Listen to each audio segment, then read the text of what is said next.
What is going on, everyone? My name is Andy. Welcome back to another FPL video. In this one, I'm going to talk about things that I've got wrong, at least according to you, and I'm either going to agree with it or I'm going to defend my point of view and tell you why I think that actually I'm right. If you enjoy this type of video, make sure to give it a like and hit that subscribe button. Don't forget to check out Fantasy Football Hub, 50% off at the moment. Links in the description below. Otherwise, let's get into the first thing I've got wrong, apparently. So this is the first thing that I've apparently got wrong. You're understating the impact of Klopp leaving just because of pre-season form. Now, I can guarantee you my thoughts around Liverpool players as picks for FPL has nothing to do with pre-season form. And I say that because apart from the fact they beat Man United 3-0, I can't even tell you what their other results have been. And I'm not even 100% sure who scored all the goals. I know Salah scored at least once and so was Szoboszlai. But outside of that, I got no idea. And the reason I don't know is because I don't think it's massively important, especially when a lot of their main players haven't been back in training because of being away with Copa America and the Euros. So now they're back. What I'm more interested in seeing is how slot lines up and what their first 11 is likely to be and who's going to get good minutes. So who scored or assisted or how many games they've won, to me, it's not of massive importance. But now everyone is back. Let's say Szoboszlai starts playing as a number 10, even with everyone else available. That's good information. He's only 6.5, and if we think he's going to start every game with the fixtures they've got, he would then be a good pick for me. So pre-season form, I try and not worry about too much. Not saying ignore it completely, but it's not a huge factor for me.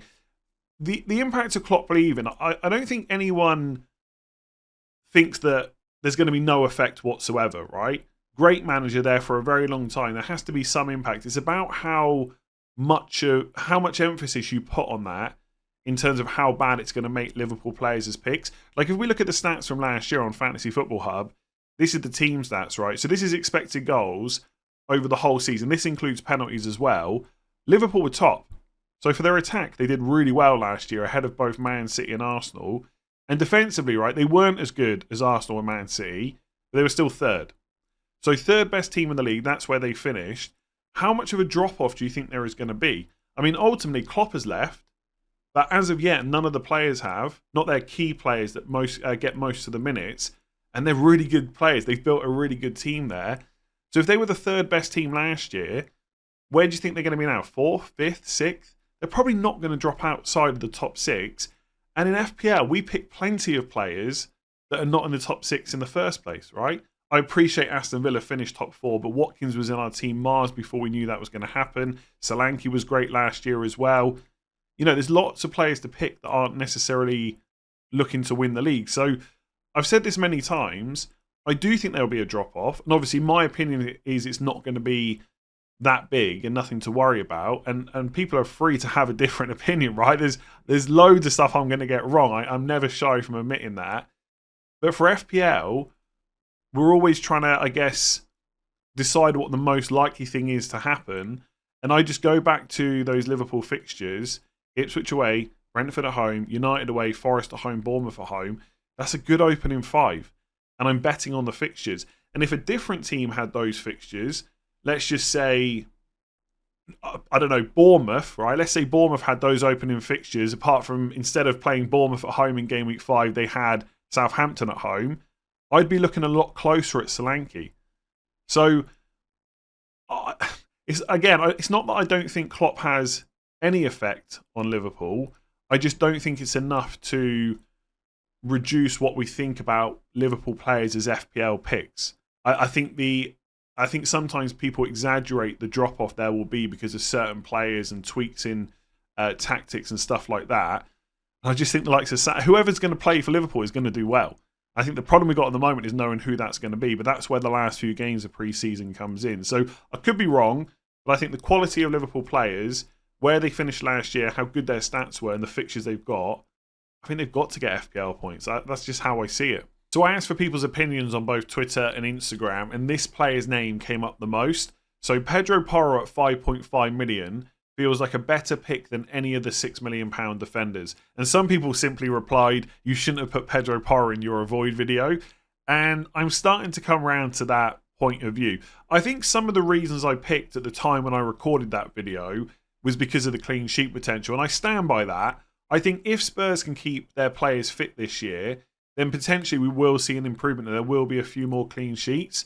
And so I don't think that part was necessarily wrong, but I think I probably underplayed how attacking he is. And it's not just the fact that he's super attacking, it's also that he's absolutely nailed on. He's going to play 80 to 90 minutes every single game that he's fit. And if you compare him to someone like Vardio, and I'm not saying Vardio is a bad pick, I absolutely expect him to be in that 11 for Man City at the start of the season. Even someone that thinks Vardio is absolutely nailed on will have more doubts about his minutes than with Porro. I think you couple that with the fact he's so attacking, maybe that does make him a better pick than I originally gave him credit for. And obviously you're saving 0.5 million as well. And now I'm also going to massively contradict myself from the last question about pre-season form. Look, we know Porro can score goals, so the fact he scored a couple during pre-season so far shouldn't be a massive surprise, but it's also a nice timely reminder about how good he can be. So maybe saving 0.5 million and just ignoring the slightly tougher fixtures and taking that nailed onness and his attacking potential is the way to go. And if I bring up the stats for, let me just put him in here, per 90 minutes last year, like 0.08 non-penalty expected goals per 90, 0.18 expected assists. He's just so consistent. Like he played in 35 games last year, over 3,000 minutes, and I would expect that to happen again. I mean, if I'm just going to quickly bring up the fixtures again. I don't think there's anything wrong with the first two, Leicester away and Everton at home. But then Newcastle away, Arsenal at home is going to be tough for clean sheets. Man United and Brighton away in 6 and 7 as well. But also, if you put someone like this in your squad, most people are just going to play him every week anyway, because he can go and get you those attack and returns. So I think I would agree I've underplayed him as a pick. And not just because of the attacking numbers, but also the fact he's a little bit cheaper. Do I think he's better than any of the £6 million defenders? No, I'm not sure I agree with that. I think people are underplaying how good Van Dijk is, for example. If Liverpool can keep up those defensive numbers with the fixtures they've got, he could be a good option. Vardio is going to start the season as well. Man City defence is great. So I don't know if he's better, but I think when you take that 0.5 into account, there is definitely a conversation to be had. And I wouldn't be surprised if Porro makes it into my team. He's not a lock by any means, but I am starting to consider him more. And I probably have been swayed a little bit by what's happened in pre-season, even though I try not to be. So I mentioned that Porro was the most common name that came up. Eze was definitely in second place. So this comment says, I think Eze will flop without Mateta and Elise. And most of the other comments were, you're underplaying Elise leaving and the impact that it will have, and that just generally you're overhyping Eze and you've got it wrong.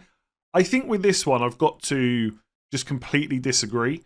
Like, Eze's been in all of my drafts because I just think he's a good pick. I don't think he's essential. If you don't want to own him, you absolutely shouldn't. He's not suddenly better than Salah and Haaland and Saka and Palmer, etc.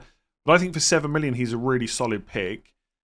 And look, I might say he's a good pick and he might end up blanking for 6 weeks, but that would very much be judging the outcome, not the decision. I think going into the season without hindsight, you've got a player that's nailed on, great minutes, takes the set pieces you want, like direct free kicks.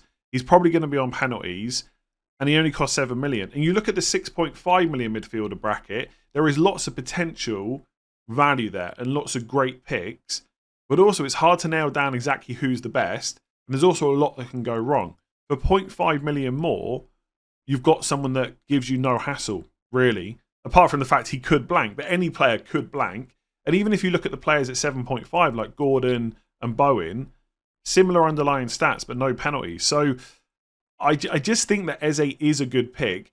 And the Elise thing is similar to Klopp leaving. Will Elise have some impact on how Palace play?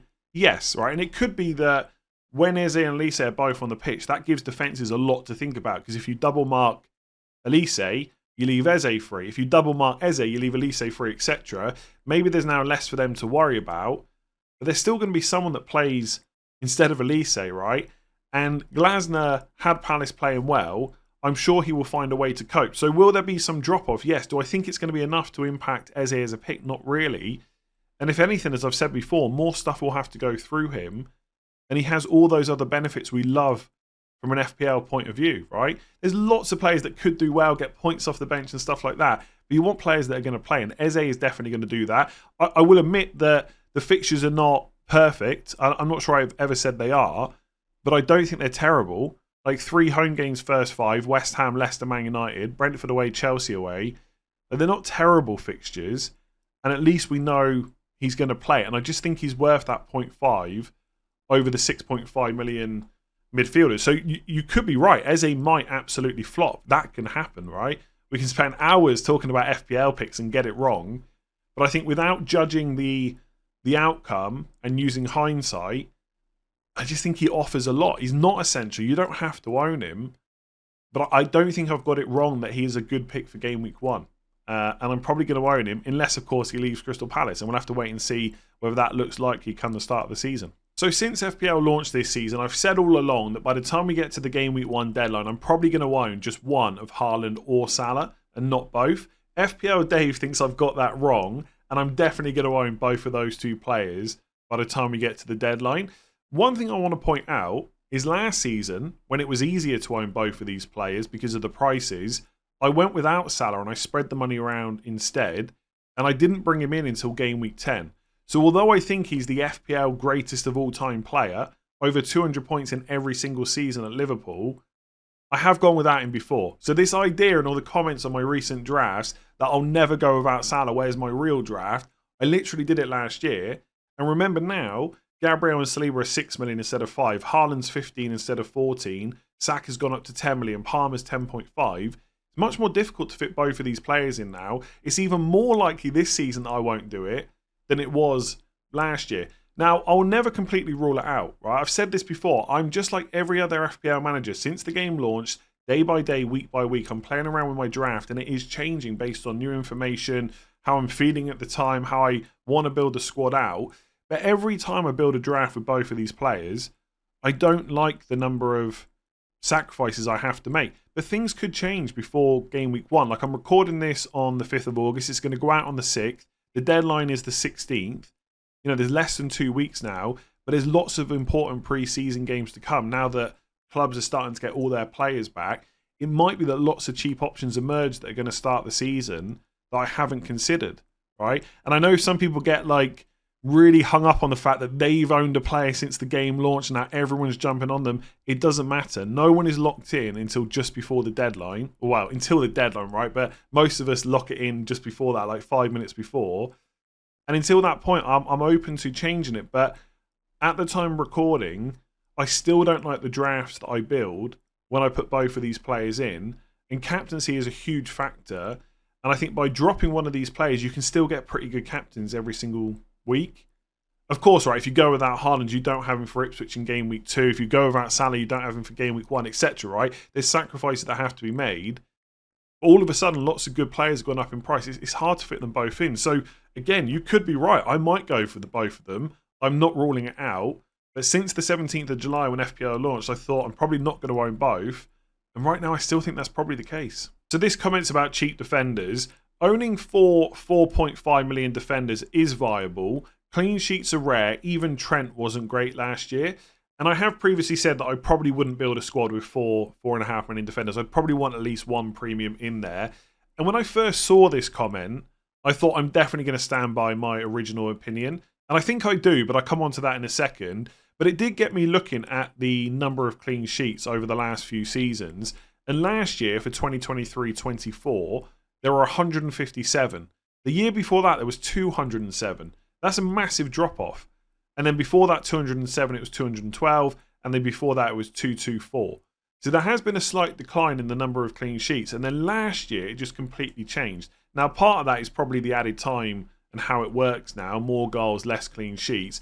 It could be an anomaly, right? And it's going to go up back up a little bit. Not necessarily to 207, but who knows? Maybe we see a 180, 190, and that would make a difference for FPL points. But that is definitely something to consider when you're looking at defenders. The reason that I still kind of stand by the fact I personally want at least one premium, probably two, is that a lot of the defenders that got the clean sheets last year and or are very good for attacking returns are now more expensive. They are now premium defenders. Like, I looked at my Game Week 1 squad last year, the one that I finally ended up with.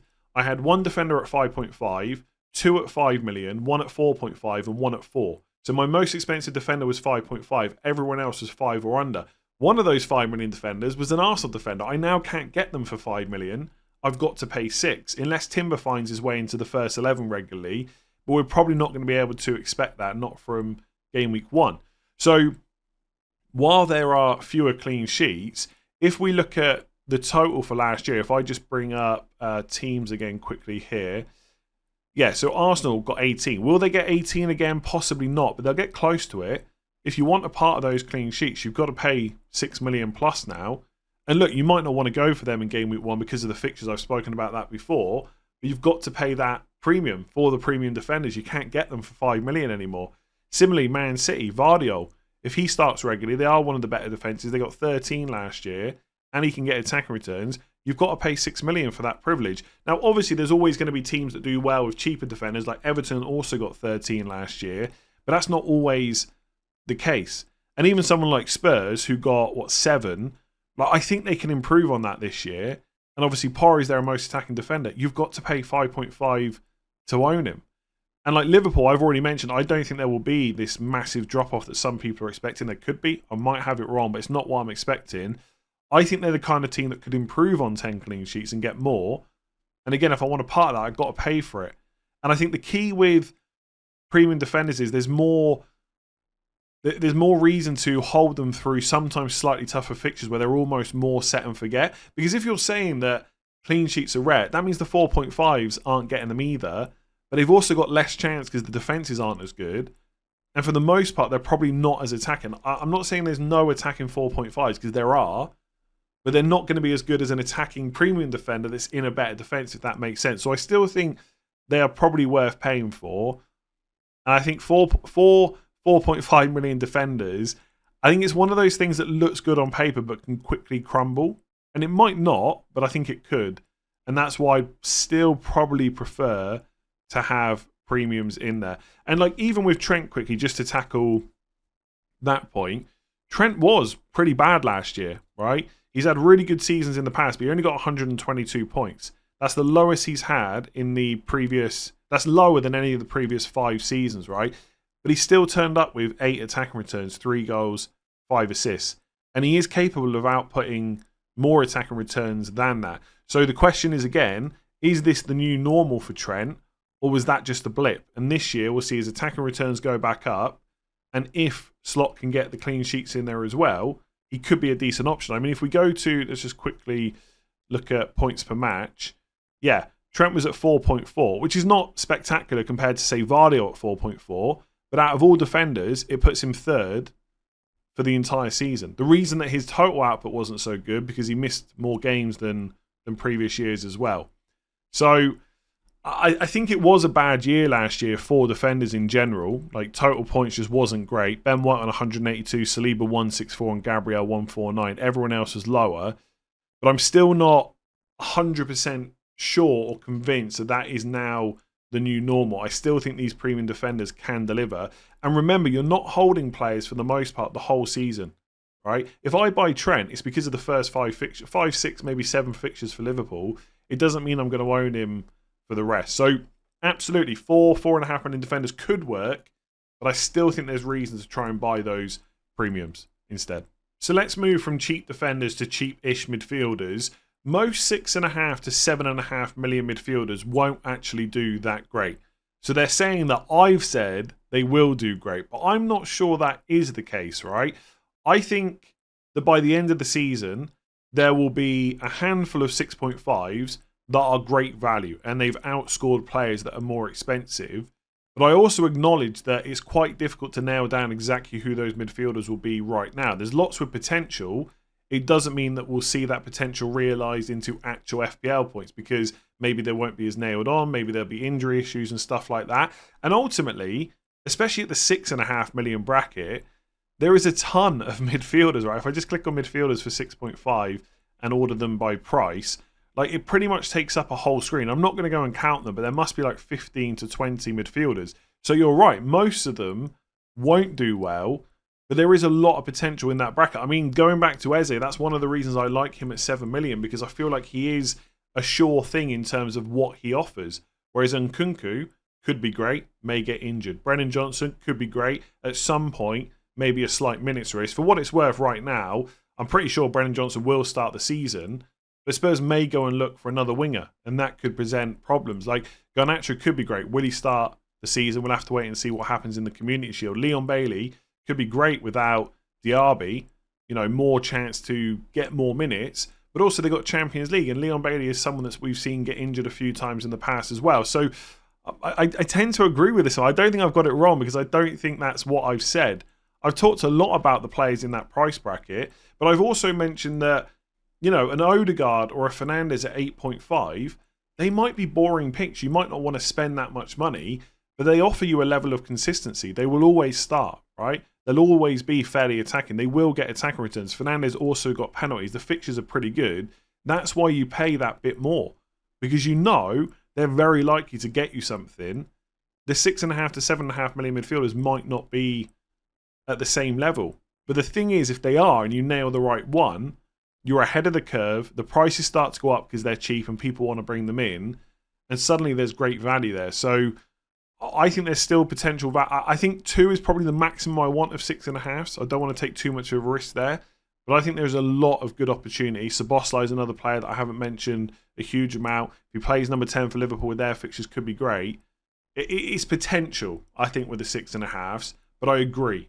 Most of them won't do great because there are just so many of them. So there's too much emphasis on Arsenal's difficult games. I think Arsenal, Man City and Liverpool are fixture proof, and I would consider Odegaard, Martinelli or Trossard as good picks pre-wildcard. So few things to go through here. Just on the Martinelli/Trossard, the fact that you've had to name both of them probably indicates you're not sure who's going to be first choice, and therefore I would question whether they are good picks. I think there is definitely potential value there because of their price, but if you don't know who's going to play, that's a problem. And even if you get it correct for game week 1, there might be rotation or just early substitutions. So they could be good picks, but I'm not convinced right now. In terms of Arsenal having difficult games, I'm pretty sure I've been consistent in what I've said, that I think they're okay for attacking returns, but not so good for clean sheets. I think Wolves and Brighton at home in game weeks 1 and 3 are not bad at all. For clean sheets this is. But Villa, Spurs and Man City away is going to be difficult. But for an attacker, I think outside of the Man City away game, I just wouldn't be worried at all. Like, Villa away and Spurs away are not going to be easy, but there could definitely be goals in those games, especially the Spurs one. And then once you get past Man City, you've got Leicester at home, Southampton at home, Bournemouth away. So I think overall the fixtures are pretty good for attackers. I would agree that Odegaard is a decent pick. I know you didn't specifically mention defence. In fact, you mostly mentioned attackers. But I did look up where Arsenal got their clean sheets last year. So really quickly, Palace away, Everton away, Bournemouth away, Man City at home, Sheffield United at home, Brentford away, Brighton at home, Palace at home, West Ham away, Burnley away, Sheffield United away, Man City away, Luton at home, Brighton away, Wolves away, Chelsea at home, Bournemouth at home, Man United away. That was their 18 clean sheets. So really, the only teams in there I would look at and say, actually, they did a really good job of getting a clean sheet is probably the Man City home and away. Really impressive. Maybe Chelsea at home and possibly Man United away as well. Otherwise, you would probably suggest they got clean sheets in most of the games you would have expected them to have a good chance. It's not like they get a ton of clean sheets against Man City and Spurs and Liverpool, etc.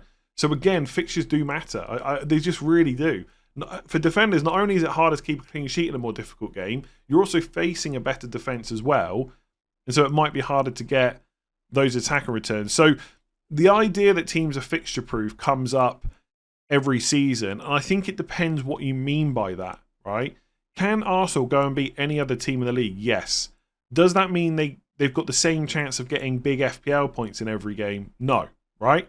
If I said to you, you can pick Saka in your team to play against Fulham at home or Man City at home, you're going to pick the Fulham game every time, right? And the fact that you will do that every time means that the fixtures matter, right? So I'm not saying that when, let's just use Saka as an example, when he gets, let's just say there's a run where there's like Man City at home, Spurs away, Chelsea at home, Man United away. It doesn't mean you have to sell him, right? It might be that there's not too many other options to go to, but you wouldn't consider that a good fixture run, and therefore I wouldn't consider him a fixture-proof FPL option. It's the same with any player like Haaland and Salah. Because they're so good, you are less likely to go out of your way to sell them. You probably will keep them through tougher fixtures, but the idea that they can score as many points against a hard team, a more difficult fixture than in an easy one, it's just not really the case. So, yeah, I agree. I think Arsenal's fixtures from an attacking point of view outside of City away are fine. I think Odegaard's good. I think Saka's good. Martinelli or Trossard could maybe be good. Havertz is obviously okay if he's going to play 9.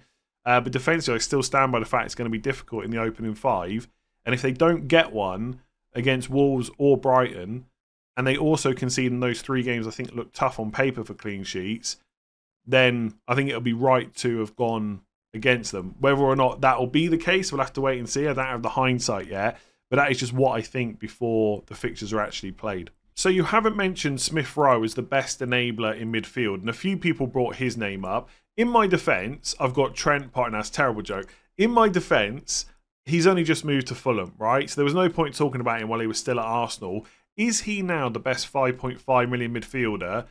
Possibly. I understand why people want to put him in their team. If you look at Fulham's fixtures in general, first of all, they're just pretty decent, right? Even Man United away game week 1, could be okay if the defence is as bad as it was last year. And then straight after that, Leicester at home, Ipswich away, West Ham at home, Newcastle at home, Forest away in game week 6. It's not a terrible run of fixtures, especially game weeks 2 to 5. So I get why people are looking at him. And he is a player that at Arsenal has had quite a bit of hype. And I think Arsenal fans in general are quite sad to be losing him. But it's also worth saying he has not had many minutes over the last couple of seasons. Some of that was definitely down to injury, in fact, a huge part.